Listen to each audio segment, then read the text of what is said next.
Okay. So we want to dig this out from Schoology. You want to have your notebook or print this, however you kind of want to go through this, but you're going to want to work through these. And and so it looks kind of funky, right? You got these odd looking items down here. You got these weird X's, and we got this isotope word. Those are kind of strange. So let's talk about that. Always a vocabulary term that we have to go through, and it's not really super difficult. So an isotope is going to be different in how much it weighs. So if you have a couple of elements, let's say you got a lithium and another lithium. Well, one lithium could weigh 7 and one could weigh 8, but they're both lithium. So those are what we call isotopes. So an isotope is going to change based upon how much it weighs. Okay, so we got some notes down here. So let's take a look at this box right here. Let's go ahead and try and fill that in. Got some good definitional stuff that you could see on a test or something. So it says isotopes have the same number of what? So what's the same for all elements of the same type? What makes an element an element? So let's take a look at nitrogen right here. So here's nitrogen. So look at nitrogen.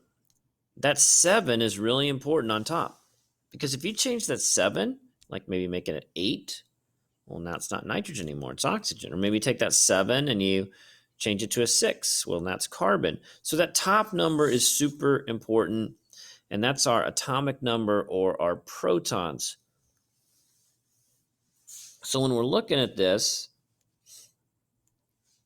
the definition says isotopes have the same number of blank. Well, remember, isotopes are all the same element, so they're going to have the same number of protons. So what's different? Well, the thing that's different is how much they weigh. So what has to do with weight? Well, weight is based upon the neutrons. Okay, so the neutrons are going to be the thing that makes them heavier or makes them lighter. So if you have less neutrons in the nucleus, it's lighter. If you have more, it's heavier. Okay, so the next line, I'll change colors here real quick, says, therefore, they have the same blank, but a different blank. So they're going to have the same charge. Oh, don't want to use that. I want to use the pen. Okay, so they're going to have the same charge, meaning that all of them are going to have the same amount of electrons. And you might want to write over here is that they have the same number of electrons. And that might be useful for us to know that electrons are not going to change, right? So they have the same charge, but what are they going to have that's different? They're going to have a different mass. So how much they weigh is different. So we go down there to that last one. And so it says the blank number is the same and the blank number is different. So that top number, the one that makes nitrogen, that top number, that's atomic number. So we've talked about that. So the atomic number is the same. And then that bottom number, the mass number, is going to be different. Okay, so where are those located? So the X, that's the identity. So that's the Li for lithium, the C for carbon. And so we want to remember that where are these values going to be? So the atomic number is going to be on the bottom right there. And then the mass number is going to be on top. So what are we looking for? We are looking for combinations where this number is the same, but this number on top is different. So that's what we're looking for. So if we could find another X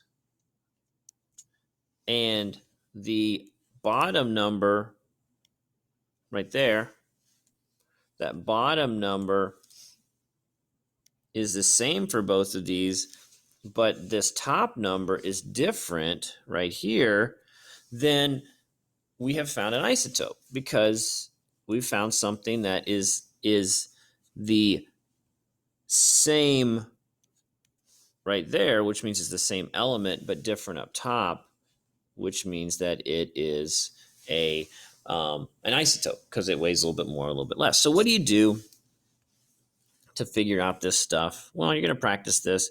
See these X's here? You're going to put these in groups, all right? So you're going to group them up. And then when we group them up, we're going to write some information down here. And so now I just have part of this on here. I don't have the whole thing.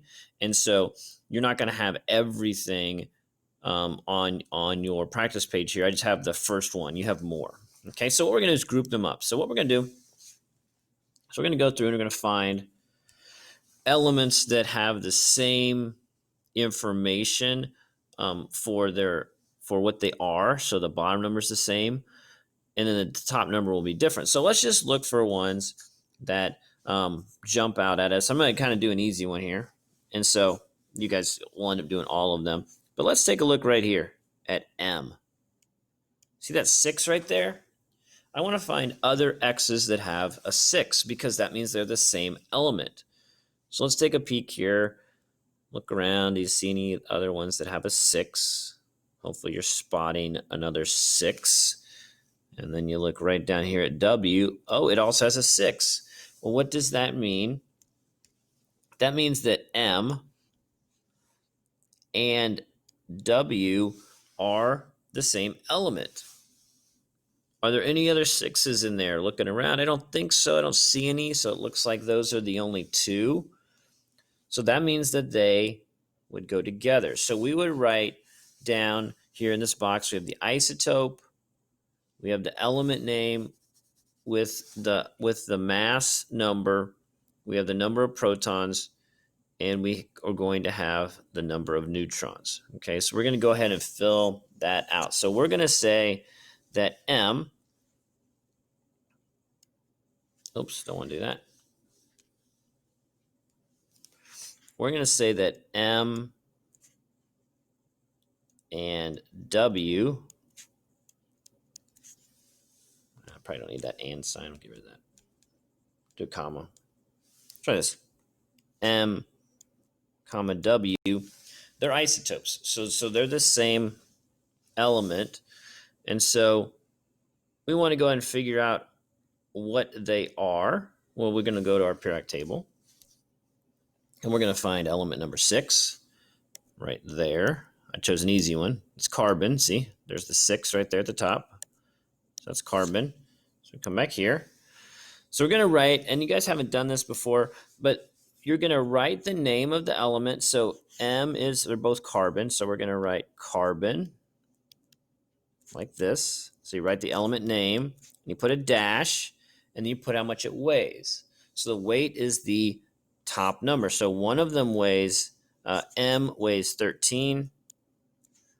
And then the bottom one, X, also carbon, right? Because they both have a 6.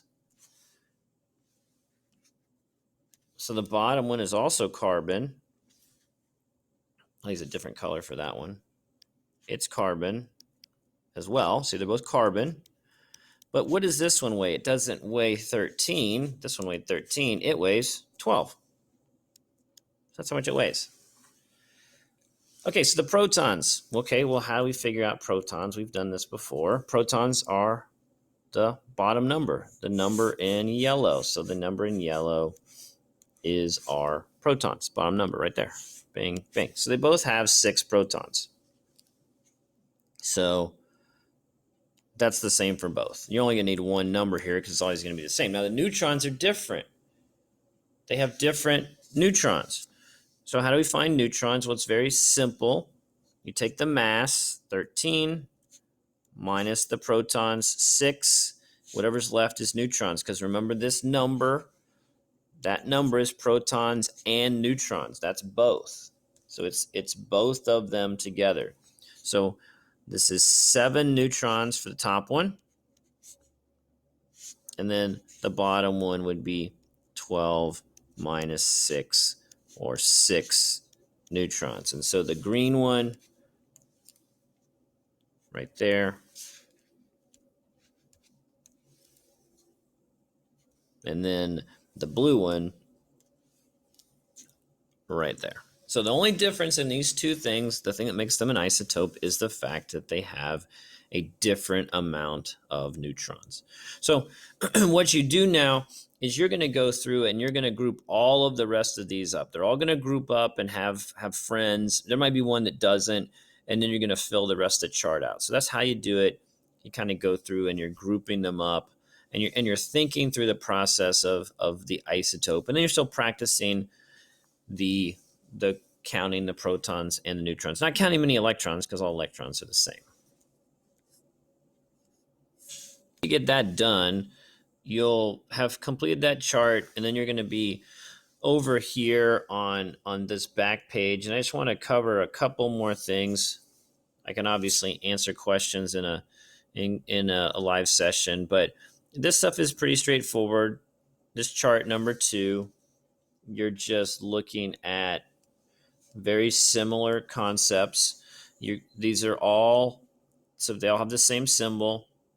They all are oxygen, or, well, actually, they're not oxygen. They're all an element, not oxygen. This is just an example. I showed you how to write that out earlier. Atomic number, mass number. This is protons, neutrons, and electrons. Protons, neutrons, and electrons. So you're just going to fill out a chart very similar to what we've done before, just a minute ago there. Okay, number 3, which columns are the same, which columns are different, just trying to get you to understand that. And then right here, this last one, we always have a little trouble with this. It's not hard. Here's what we have. It wants to know which of the ones below are isotopes. And then it wants you to say, why did you pick those as isotopes? So there are some isotopes in here. There are some isotopes in here, and you got to figure out which ones are isotopes, and then you're going to have to explain, okay, why did you pick those? So, all right, work through that. If you have questions, I will be available, but this should kind of get you